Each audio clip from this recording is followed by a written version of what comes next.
रविवार को कोलकाता के रिंकू सिंह के बल्ले से जो तूफान आ गया वो आईपीएल में इतिहास बनकर रह जाएगा। मैच की आखिरी 5 गेंदों पर छक्के जमाकर रिंकू ने गुजरात के हाथों में आई जीत छीन ली। गुजरात और कोलकाता के बीच हुए इस मैच ने क्रिकेट फैंस के दिलों की धड़कनें बढ़ा दी। आखिरी ओवर में कोलकाता को जीत के लिए 29 रन चाहिए थे। कोलकाता अपने 7 विकेट गंवा चुका था और उमेश यादव ने गेंदबाज यश दयाल की पहली गेंद में सिंगल लेकर स्ट्राइक रिंकू सिंह को दे दी। उसके बाद रिंकू के बल्ले ने जो किया वो इतिहास के पन्नों में दर्ज हो गया। रिंकू के 5 गेंदों में लगाए गए 5 छक्कों ने लगभग हारा हुआ मैच कोलकाता की झोली में डाल दिया। रिंकू ने अपनी पारी में 1 चौके और 5 छक्के लगाए। उनका स्ट्राइक रेट 228.5 रहा।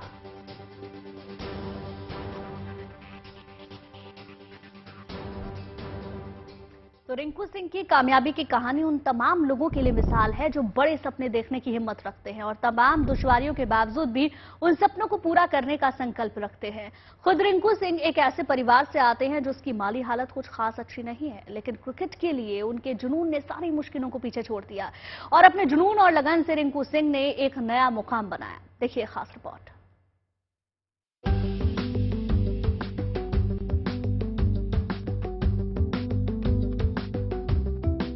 अलीगढ़ के इस घर का कोना कोना रिंकू सिंह के कमाल से खिल उठा है।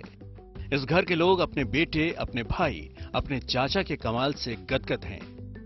रिंकू की मां अपने बेटी की कामयाबी से फूली नहीं समा रही हैं। आखिर रिंकू ने कमाल भी तो ऐसा ही किया है। गुजरात टाइटंस के खिलाफ आखिरी ओवर में लगातार 5 छक्के जड़कर रिंकू सिंह ने न सिर्फ अपनी टीम को रोमांचक जीत दिलाई बल्कि आईपीएल के सबसे बड़े सुपरस्टार बनकर उभरे हैं।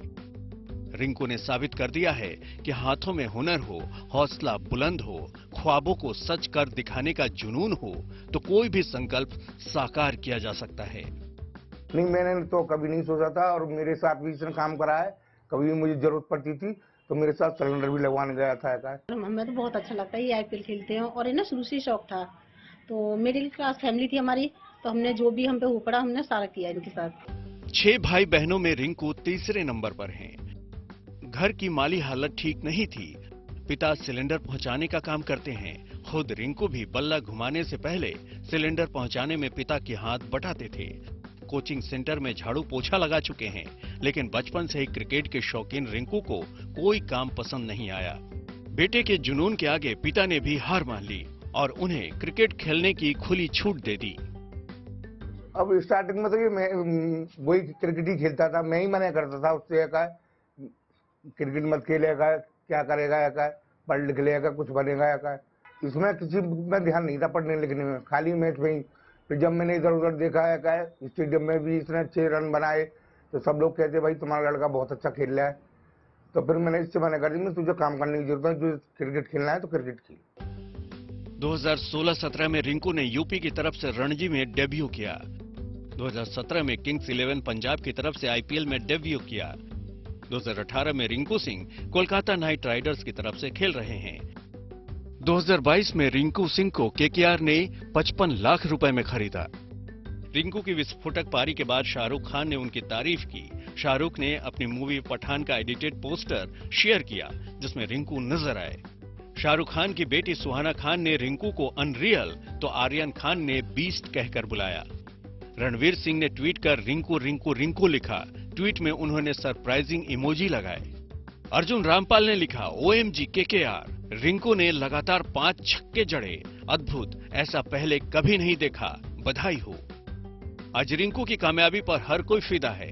रिंकू ने साबित कर दिया है कि प्रतिभा उम्र या गरीबी किसी चीज की मोहताज नहीं होती। रिंकू के घर वालों को उम्मीद है कि उनका बेटा जल्द ही भारतीय टीम के लिए खेलता नजर आएगा। अलीगढ़ से शिवम के साथ bureau report, good news today. Gonda की ज्योति ने यूपी PCS में 21वीं रैंक हासिल कर जिले और परिवार का नाम रोशन कर दिया है। ज्योति की यह सफलता इसलिए असाधारण है कि उनके पिता अपनी पान की दुकान चलाते हैं। ज्योति ने यह सपना बहुत पहले देखा था। अब उनकी इस कामयाबी से पूरा परिवार गदगद है।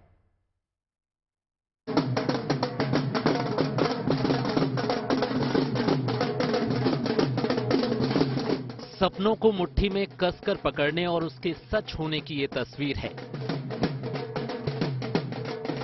ये जज्बात अब ढोल नगाड़ों की थाप पर बहक चुके हैं।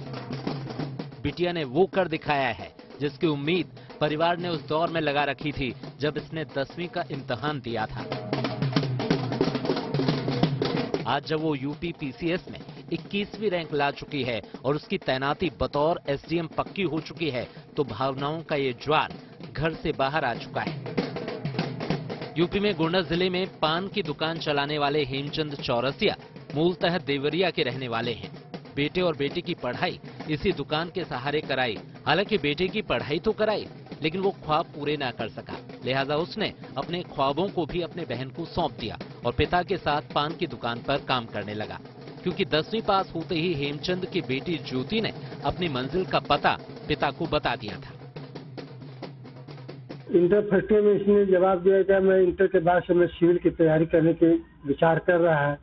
तो यह बात हम पिता पुत्र को भा गया और हम पिता पुत्र के मन में था कि इसको सिविल की तैयारी कराया जाए, क्योंकि यही ऐसी नौकरी थी कि बगैर पैसा के मिलता था, केवल शिक्षा पर कामयाबी पर मिलना। ज्योति की रैंक 21वीं है। उनका चयन डिप्टी कलेक्टर के पद पर हुआ है। यकीनन ये इतिहास ज्योति ने अपने कलम से ही नहीं बल्कि बुलंद इरादों और हौसलों से भी लिखा है। हालांकि इसमें उनके पिता, भाई और माता का भी सहयोग है, लेकिन मंजिल पर पहुंचना बड़ी बात होती है। ज्योति ने इस परीक्षा के लिए 7 साल तक संघर्ष किया, लेकिन कभी प्री क्वालिफाई नहीं कर पाई। आखिरकार 8वें साल में वो घड़ी आई जब न केवल उन्होंने प्री क्वालिफाई किया, बल्कि इस बार कामयाबी ने उनकी सारी बाधाएं पार करा दी। मेरी इस जर्नी में मेरी जर्नी बहुत लंबी रही है। इसमें मैंने अपने पेरेंट्स बहुत थैंकफुल करना चाहूंगी कि शायद अगर वो ना होते तो मैं इस मुकाम को हासिल न कर पाती। इस लंबी जर्नी में उन्होंने मेरा हमेशा हौसला बढ़ाया, कभी मुझे टूटने नहीं दिया, हमेशा साथ दिया। मुझ पर सबसे बड़ी बात, मुझ पर भरोसा जताया, क्योंकि इतनी लंबी जर्नी 2015 से मैंने स्टार्टिंग की थी और कभी मैंने पीसीएस का मेंस नहीं दिया। हमेशा कभी प्री 2 नंबर 1 नंबर से रुक जाता था और ये अभी मेरा पहला मेंस था, पहला इंटरव्यू, और फाइनली मैं एज ए एसडीएम चयनित हो गई। ज्योति के भाई का कहना है कि शिक्षा किसी भेदभाव के साथ नहीं दी जानी चाहिए। अगर बेटे के मुकाबले बेटी पढ़ाई में अव्वल है तो उसे आगे बढ़ाने के लिए पूरे परिवार को ताकत झोंकनी चाहिए। यकीनन यही वो फैसला है जिसके दम पर ज्योति ने अपने परिवार, जिले और बेटियों का नाम रोशन किया है। गोंडा से आंचल श्रीवास्तव के साथ bureau report, good news today.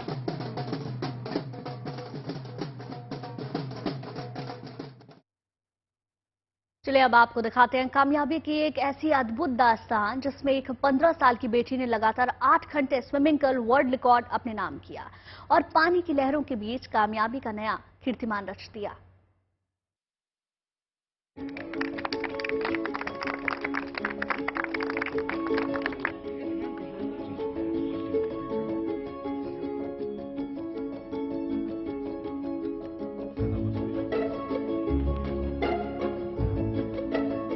दुर्ग की जलपरी ने बनाया रिकॉर्ड। 15 साल की बेटी बनी गोल्ड बुक गर्ल।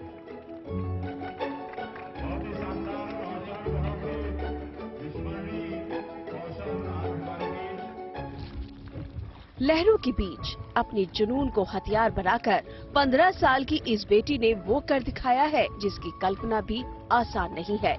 छत्तीसगढ़ के दुर्ग जिले की रहने वाली चंद्रकला ने लगातार 8 घंटे तैरकर अपना नाम गोल्डन रिकॉर्ड बुक में दर्ज करवा लिया है।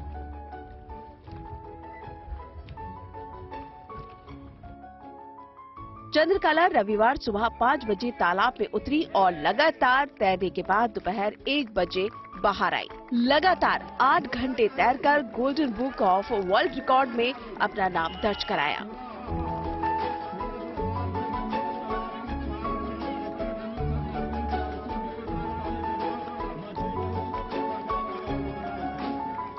पुरई दुर्ग छत्तीसगढ़ की एक बच्ची चंद्रलेखा ओझा ने एक नया विश्व कीर्तिमान रचा है। उसने लगातार 8 घंटे तक पानी में तैरते हुए सबसे अधिक दूरी तय की है, जो अप्रोक्सीमेटली 2200 मीटर्स है, यानी कि करीब करीब 22 किलोमीटर। ये दूरी आज उसने 8 घंटे में स्विमिंग करते हुए, लगातार स्विमिंग करते हुए तय की है और इसके लिए golden book of world records में उसका नाम दर्ज किया जा रहा है।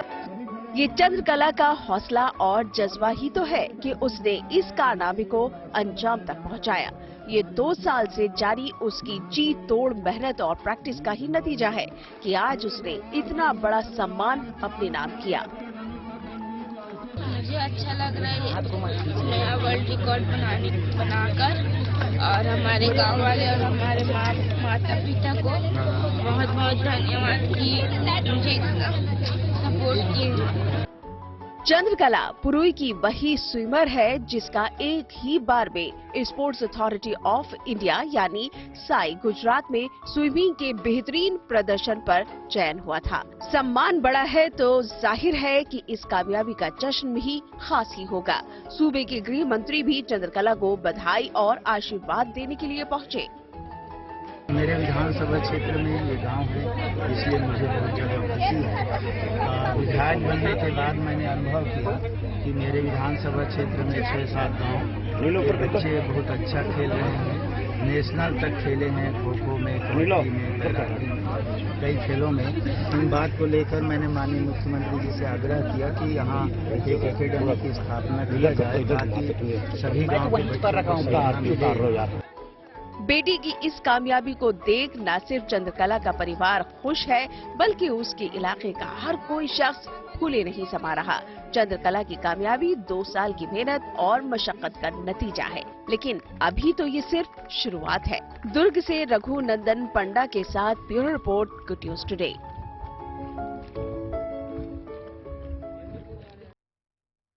भारत और अमेरिका के बीच सामरिक सहयोग का एक खास चैप्टर आज से शुरू हो रहा है। पश्चिम बंगाल में आज से भारत और अमेरिकी वायुसेनाओं का संयुक्त अभ्यास शुरू होगा। खास बात यह है कि जापान भी इस अभ्यास में ऑब्जर्वर के तौर पे शामिल होगा, लिहाजा चीन की नींद उड़ने वाली है।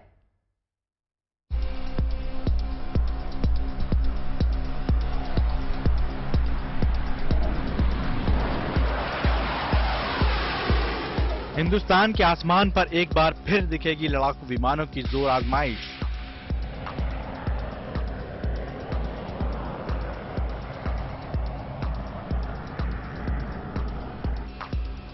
भारत और अमेरिका के लड़ाकू विमान जब एक साथ गर्जना भरेंगे तो चीन और पाकिस्तान के पसीने छूट जाएंगे।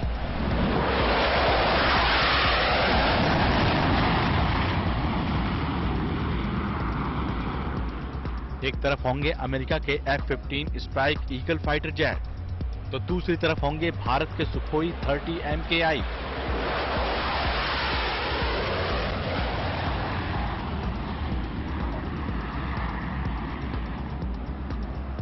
ये मौका बेहद खास है। 4 साल के अंतराल के बाद पश्चिम बंगाल के कलाईकुंडा एयरबेस पर भारत और अमेरिका की वायुसेनाओं का दोस्ताना अभ्यास कोप इंडिया आज से शुरू हो रहा है। 12 दिनों तक लगातार बंगाल की खाड़ी के इर्द गिर्द इन विमानों की गड़गड़ाहट होगी तो चीन की नींद उड़ना लाजमी है।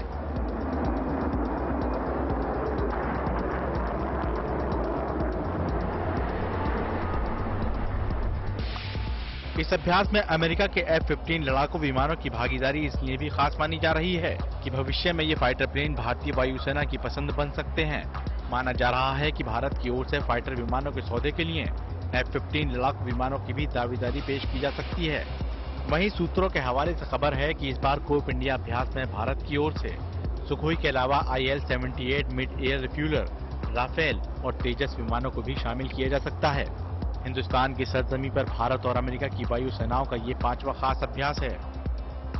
कोप इंडिया की शुरुआत 2004 में ग्वालियर के टेकनपुर एयरफोर्स स्टेशन में आयोजित एक लड़ाकू प्रशिक्षण अभ्यास के रूप में हुई थी। इसके बाद 2005 में पश्चिम बंगाल के कलाईकुंडा एयरफोर्स स्टेशन पर इस अभ्यास का अगला संस्करण आयोजित किया गया। फिर 2009 में तीसरी बार दोनों देशों की वायुसेनाओं ने यह अभ्यास किया। इसके बाद 2019 में कलाईकुंडा और पानागढ़ के अर्जन सिंह वायुसेना स्टेशन पर यह अभ्यास किया गया। इसे कोप इंडिया 2018 के नाम से जाना जाता है। More importantly, primarily the objective for the exercise is threefold. First one is to understand mutual appreciation of technical use of air power, and secondly, interoperability in the future if the demand is there, and thirdly, which is to imbibe and gain the best practices that the USAF has and what IF has for mutual exchange of ideas and thereafter applying these in our operation in the future, we shall be towards improvement in our operation. Cope India 2018 में भारत की ओर से Sukhoi 30 MKI के अलावा Jaguar Mirage 2000, C-130J and AWACS aircraft और America की ओर से F-15 C-D और C-130 विमान शामिल हुए थे। अब एक बार फिर से कलाईकुंडा में हो रहे कोप इंडिया अभ्यास में दोनों देशों की वायु सेनाएं एक दूसरे के साथ तालमेल और सहयोग की नई इबारत लिखेंगी। तो साथ ही साथ इनके लिए आपसी अनुभव साझा करने का भी ये शानदार मौका है। वैसे भारतीय और अमेरिकी वायु सेनाएं हाल के दिनों में संयुक्त अरब अमीरात और ब्रिटेन में हुए बहुराष्ट्रीय युद्ध अभ्यासों में शामिल हो चुकी हैं। लेकिन चीन से चल रही तनातनी के बीच बंगाल में होने वाली कोप इंडिया अभ्यास के मायने खास हैं, क्योंकि जापान भी ऑब्जर्वर के तौर पर इसमें शामिल होगा। Bureau report, good news today.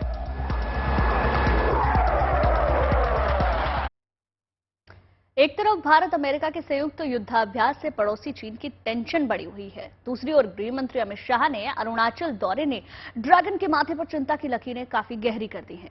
Shah के 2 दिवसीय अरुणाचल दौरे से प्रदेश के 11 जगहों का नामकरण करने की चीन की रणनीति धराशायी हो गई है। ईटानगर में G20 की बैठक के बाद शाह का दौरा अंतर्राष्ट्रीय मंचों पर चीन के दावों की पोल खोलने वाला है।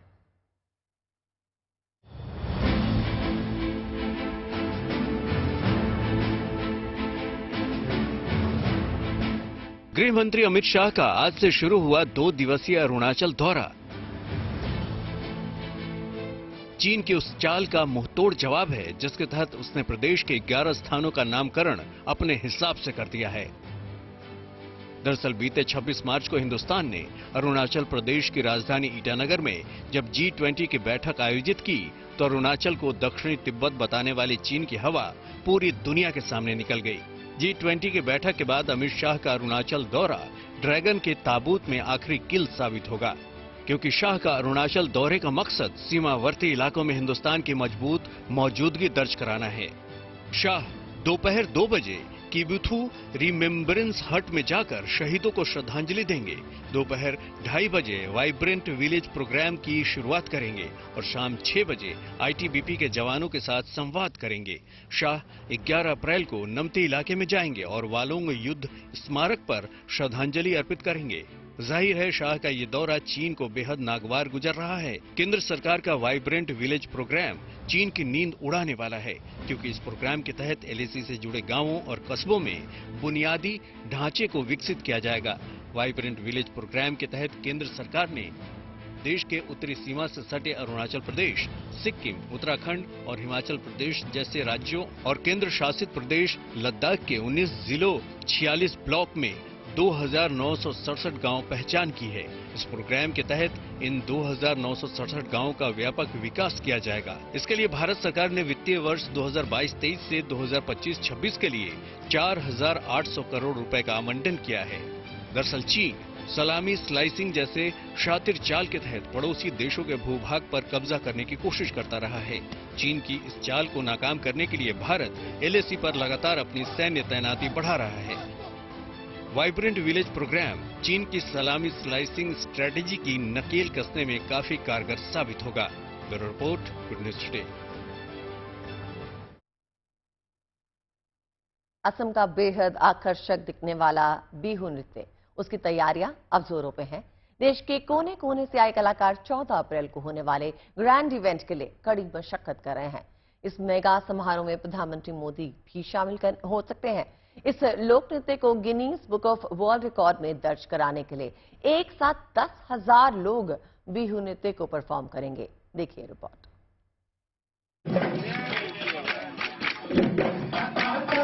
ये अभ्यास,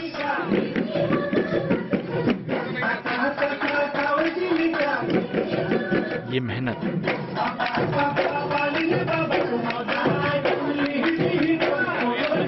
कलाकारों की ये शिद्दत, असम के लोक नृत्य बिहू की ये ग्रैंड तैयारी 14 अप्रैल के लिए हो रही है।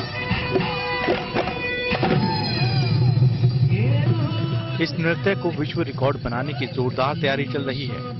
इसकी परफॉर्मेंस का कीर्तिमान Guinness book of world record में दर्ज कराने के लिए गुवाहाटी के सोरू हजाई स्टेडियम में एक साथ 10,000 लोग बिहू नृत्य करेंगे।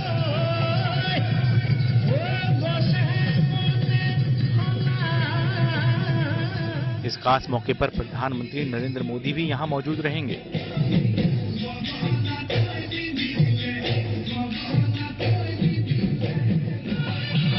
तेजपुर से लेकर जोरहाट तक असम के कोने कोने के कलाकार इस आयोजन को सफल बनाने के लिए पसीना बहा रहे हैं ताकि इसकी भव्यता में कोई कोर कसर न छूटे।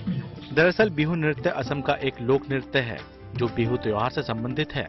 ये असमिया संस्कृति का एक महत्वपूर्ण हिस्सा है। ये नृत्य समूह में होता है जिसे आमतौर पर युवा, पुरुष और महिलाएं करते हैं। इसकी विशेषता फुर्तीली नृत्य मुद्राएं और हाथों की तेज गति है। इसमें नर्तक पारंपरिक रंगीन असमिया परिधान पहनते हैं।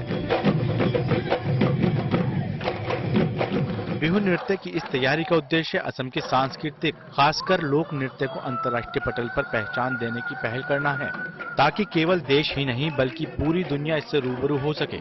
विकास शर्मा, गुड न्यूज टुडे।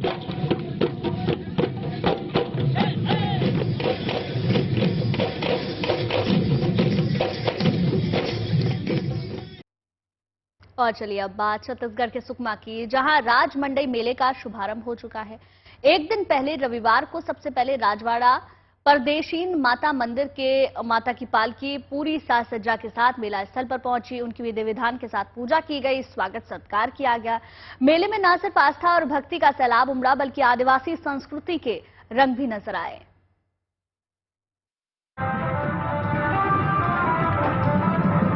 गीत, संगीत और नृत्य का उत्साह,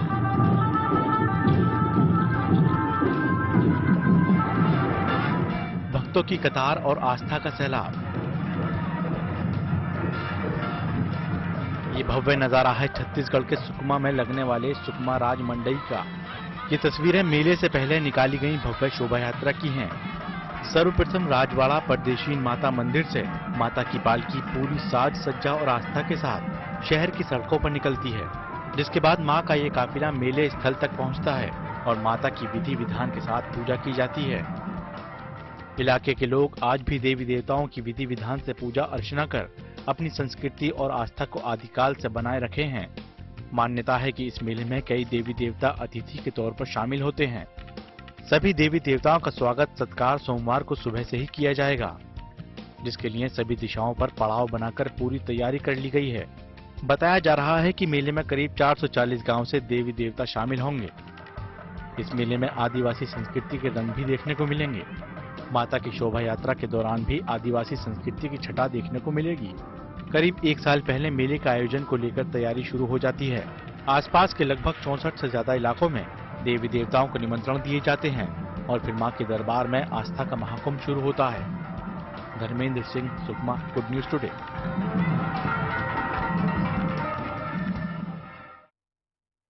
और अब रुक करेंगे देवभूमि उत्तराखंड का, जहां कुछ महिलाएं मिथकों को तोड़ते हुए वहां की विलुप्त हो रही संस्कृति को संवारने के लिए आगे आई हैं।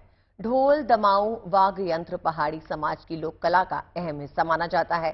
अब तक पुरुषों ने ही इस कला को सहेज के रखा था, लेकिन अब ये बीड़ा महिलाओं ने भी उठा लिया है और वो अपनी कला से सबको प्रभावित कर रही हैं।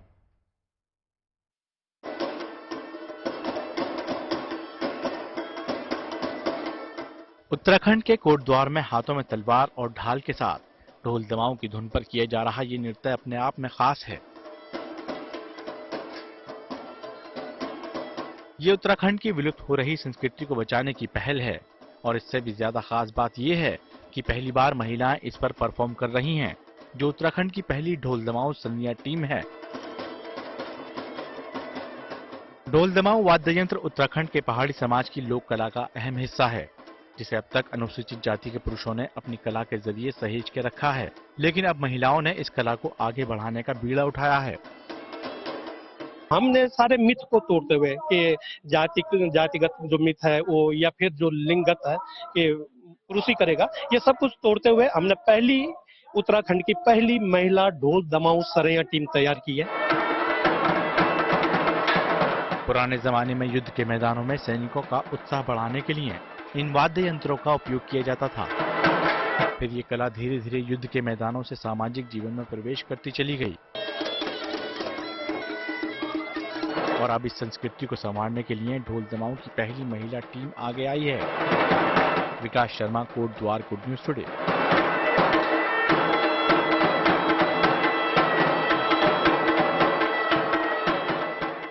आज देश के कई अस्पतालों में मॉकड्रिल का आयोजन किया गया और कई जगह पर यह प्रक्रिया चल भी रही है, जिसके जरिए कोरोना से लड़ाई को लेकर तैयारियों को परखा जा रहा है और छोटी से छोटी बातों का ध्यान रखा जा रहा है ताकि अगर कोरोना के केस में बढ़ोतरी होती है तो लोगों को इस खतरनाक बीमारी से बचाया जा सके। वैसे देश में अचानक से कोरोना केस में बढ़ोतरी देखी जा रही है। 24 घंटे की ही अगर हम बात करें तो पूरे देश में 5,880 नए केस सामने आए हैं। पॉजिटिविटी रेट 6.9% रिकॉर्ड किया गया है, जिसको लेकर केंद्रीय स्वास्थ्य मंत्रालय और राज्य सरकार अलर्ट मोड पर है। केंद्रीय स्वास्थ्य मंत्री मनसुख मंडाविया हरियाणा के झज्जर में अखिल भारतीय आयुर्विज्ञान संस्थान यानी कि एम्स में मौजूद थे। स्वास्थ्य मंत्रालय का साफ निर्देश है टेस्ट, ट्रैक और ट्रीट की नीति पर काम किया जाए, साथ ही सभी कोविड प्रोटोकॉल्स का पालन किया जाए। इसके अलावा सभी महत्वपूर्ण अस्पतालों में ICU bed, oxygen, PPE kit समेत अन्य चीजों की तैयारी भी की जाए। पूरे देश में तैयारियां देखी जा रही हैं कि आखिर कोरोना की अगली लहर अगर आती है, खासकर जिस तरह देश में संख्या बढ़ रही है कोविड के संक्रमण की, अगर एक बार फिर उन तस्वीरों को सामने जो हर कोई दुआ करता है ना देखना पड़े, तो आखिर तैयारियां कैसे, और इन्हीं की तैयारियों के लिए अपनी क्षमता देखने के लिए पूरे देश में मॉकड्रिल किया जा रहा है। ये मॉकड्रिल की तस्वीरें हरियाणा के झज्जर की हैं, एम्स की हैं, जहां जैसे ही एक एम्बुलेंस आई है, एक मरीज लाया गया है जो कोविड संक्रमित हो सकता है, जिसकी स्थिति खराब हो सकती है, स्वास्थ्य बेहद खराब हो सकता है। तो क्षमता में दरअसल क्या देखा जा रहा है कि घर से निकलकर एम्बुलेंस से और उसे अस्पताल में उसका इलाज शुरू होने में आखिर कितना समय लगेगा। तो ये माना जा रहा है कि ये सामने एक कोविड संक्रमित मरीज हो सकता है। तो पूरी तरह से पीपीई किट में डॉक्टरों की टीम है जो तुरंत सबसे पहले मरीज को स्ट्रेचर पर, और देखिए स्ट्रेचर की सबसे ज्यादा कोविड की जो लहर, दूसरी लहर थी, उसमें क्या सबक सीखे गए थे? उसमें सबसे ज्यादा दिक्कत ऑक्सीजन सैचुरेशन की थी, सांस लेने की दिक्कत हो रही थी। जैसे ही मरीज को उतारा गया है, आप यहां पर देखेंगे कि ये डेडिकेटेड मास्क लगाया गया है और साथ ही ऑक्सीमीटर है। और चलिए अब आपको लिए चलते हैं पटना के अस्पताल, जहां मॉक ड्रिल कर कोरोना के खिलाफ अस्पताल की तैयारियों को परखा गया। देश में कोरोना के बढ़ते हुए मामलों के बीच आज मॉक ड्रिल किया जा रहा है। इस वक्त हम पटना के IGIMS हॉस्पिटल में हैं और यहाँ देखिए जो मॉक ड्रिल है वो किया जा रहा है और जो एम्बुलेंस है उस पर जो मरीज है उसको लाने की प्रक्रिया और कैसे जो सिस्टम है वो काम करेगा IGIMS में, उस सिस्टम को यहाँ पर दिखाने और फिर से सारी प्रक्रिया को कैसे एक्टिवेट किया जाएगा, इसको लेकर के पूरी तैयारी चल रही है। मॉक ड्रिल है ये यहाँ पे, और IGIMS में एक अगर कोरोना का संक्रमित कोई मरीज लाया जाता है तो उसको कैसे यहाँ पर लाया जाएगा, कैसे उसको तुरंत मेडिकल ट्रीटमेंट दी जाएगी, इसकी पूरी प्रक्रिया जो है वो अपनाई जा रही है। जो IGIMS के सुपरिटेंडेंट है मनीष मंडल, वो खुद यहाँ मॉनिटर कर रहे हैं सारी चीजों को, और इस वार्ड में जहाँ पर संक्रमित मरीजों को रखने के लिए पूरा इंतजाम किया गया है। देखिए मॉक ड्रिल के तहत कैसे जब किसी पेशेंट को लाया जाएगा संक्रमित को, तो उसको एडमिट कराया जाएगा और उसको फर्स्ट ट्रीटमेंट कैसे दी जाएगी, इस पूरी प्रक्रिया को इस वक्त यहाँ अपनाया जा रहा है और लगातार हम इसको दिखाने की कोशिश कर रहे हैं अपने सहयोगी कैमरा पर्सन के जरिए कि कैसे ट्रीटमेंट किया जाएगा और कैसे पूरी प्रक्रिया अपनाई जाएगी। बीच का पीरियड नहीं रहा है कोरोना का, तो ऐसे में सिस्टम कहीं सेल डाउन ना हो जाए, इसको लेकर के आप लोग फिर एक्टिवेट कर रहे हैं सारी चीजों को। क्या तैयारी है हॉस्पिटल में, कितने पेशेंट को अपने हैं कि ये पीछे मॉनिटर है जिसमें सारी डिटेल्स हार्ट की, उसके ऑक्सीजन रिक्वायरमेंट की, उसके पल्स की और उसके सैचुरेशन की सारे डिटेल्स यहाँ दिए हुए हैं। ये आप देख रहे हैं ऑक्सीजन का फ्लो है, इस ऑक्सीजन फ्लो से पता चलता है कितना फ्लो दे रहे हैं और कितना हमारा परसेंटेज सैचुरेशन का है। तो इससे इनिशियल असेसमेंट होता है कि जो मरीज गंभीर आएंगे वो किस स्टेटस में, स्टेटस डिसाइड करने के बाद तब हम लोग उसकी आगे की इलाज शुरू करेंगे। तो यहाँ ये ट्रायज बनाया गया है 10 बेड का, इस 10 बेड में हम लोग को असेसमेंट करना है, रिससिटेट करना है। रिससिटेट करने के बाद ये मरीज गंतव्य स्थान पे यानी कि वार्ड जाएगा या सेमी इमरजेंसी जाएगा या इमरजेंसी ICU जाएगा। सर अभी क्या स्ट्रेंथ है IGIMS में कोविड को लेकर के? क्योंकि अभी कोविड बीमारी है नहीं, लेकिन तैयारी हम लोगों ने फिलहाल 10 बेड की है और 3 आइसोलेशन ICU से की है, क्योंकि हमारे अन्य बीमारियों का भी इलाज हो रहा है। इसका ये मतलब नहीं कि पूरा बिहार 10 बेड पे ही है। जैसे जैसे जरूरी होगा, हमारी क्षमता पिछले भी 500 बेड की रही है, हम लोग 500 बेड के लिए सक्षम हैं। हमारी टीम, हमारे डॉक्टर्स, हमारे स्टाफ सारे 500 बेड के लिए सक्षम हैं।